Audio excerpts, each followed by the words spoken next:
Olá, meu nome é Julião, tenho 34 anos e o que vou relatar aqui aconteceu no ano de 1998, quando eu estava com os meus 23 anos de idade. Eu nasci e moro na cidade de Itaúna, em Minas Gerais.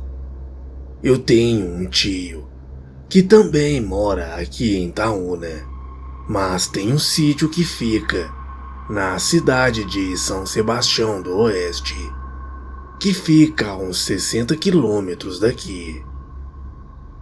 O sítio ficava a cerca de 8 quilômetros da cidade de São Sebastião, indo pela estrada de terra. Esse meu tio era um tio que eu via uma vez na vida e outra na morte. Não tinha muito contato com ele. Certo dia, minha mãe e eu fomos até a casa dele visitá-lo. Conversa vai, conversa vem. Ele me chamou para ir até o seu sítio a qualquer final de semana. Eu disse que iria sim. Passado 2 semanas, ele me chamou para irmos para lá e eu topei. Arrumei minha mochila e fui para o sítio com ele. Fomos eu, ele e um outro primo meu que ele também chamou para nos fazer companhia. Esse meu primo também era um primo que eu raramente via. Tinha pouco contato. Chegamos no sítio. Era um sítio simples, com uma casa modesta com 3 quartos. Lá ele tinha algumas galinhas, 2 vaquinhas e alguns porcos. Tirando isso, o sítio tinha um grande pomar e um pé de manga onde ele gostava de deitar na rede, embaixo da árvore. Enfim, era um sítio bem simples, onde a diversão ali era a tranquilidade e sair para pescar. No sítio dele até passava um córrego, mas lagoa mesmo não tinha. Ele nos chamou para pescar na lagoa de um vizinho e chamou a gente para ir à noite, pois, segundo ele, era o melhor horário para pegar traíras e também alguns bagres em um ribeirão que ficava perto da tal lagoa que ele gostava de pescar. Ainda era dia e meu tio nos chamou para ir até a casa do vizinho, bater uma prosa e avisar a eles que à noite iríamos pescar na lagoa e no ribeirão deles. Fomos a pé por aqueles caminhos de trilha. A sede da casa do vizinho ficava a cerca de 1,5 quilômetros do sítio do meu tio. Quando chegamos na casa do vizinho, era uma casa bastante antiga, mas era uma casa bem maior. E lá morava o dono da fazenda, sua mulher e sua filha. Os donos da fazenda já eram idosos, e a filha deles tinha cerca de 35 a 40 anos. Ele tinha outros filhos, mas que moravam na cidade, e essa filha que morava ali com eles era a única filha solteira. Sentamos no alpendre da casa e começamos a conversar. Conversa vai, conversa vem, falando sobre a pescaria que faríamos à noite. A filha deles, que se chamava Nê, disse que caso realmente fôssemos no ribeirão, para termos cuidado, pois o ribeirão era assombrado. Eu, já achando que ela estava fazendo alguma piada, perguntei o que acontecia por lá. E ela disse que quase todas as noites, ali da casa deles, eles escutam como se estivessem rolando barris por lá, e pelo som, o barril rola e bate em alguma coisa, como se fosse uma parede, e faz um barulho enorme de estouro.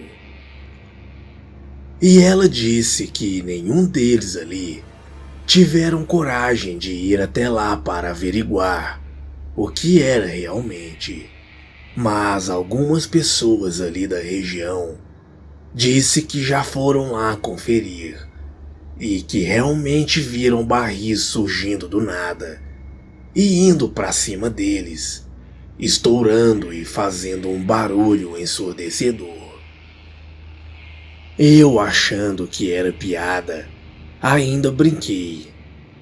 É até bom isso acontecer, que eu vou lá pegar um dos barris para colocar os peixes. Falei isso rindo. E a Nê, sem rir, me disse com um tom muito sério: se você conseguir fazer isso, ainda está bom. Eu, vendo que ela não estava afim de fazer brincadeira com aquilo, encerrei a prosa sobre aquele assunto. Acabamos de conversar e fomos passar pelo ribeirão ainda de dia. À medida que íamos chegando perto do ribeirão, ele ia ficando escuro, pois ele era coberto por árvores em volta, apesar de ainda ser dia. Outro detalhe é que na beira dele tinha muita areia, ficando parecendo que era uma prainha.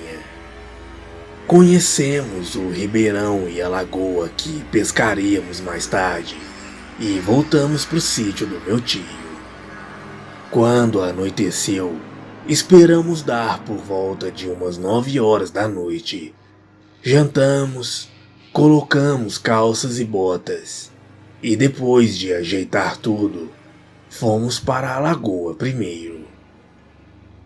Felizmente, era lua cheia e estava bem claro o ambiente, não precisando usar lanternas.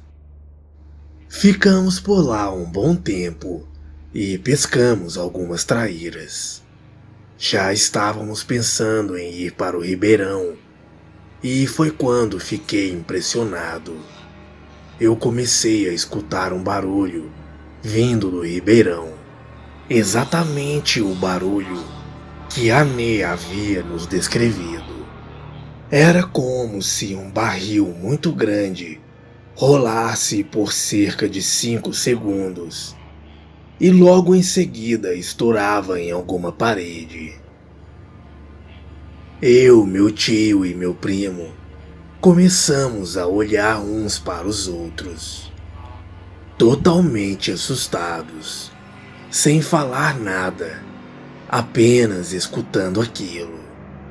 E meu tio falou sussurrando: vamos chegar lá perto devagarinho, sem fazer barulho para ver o que é. Eu não estava querendo ir, mas tive que acompanhá-los.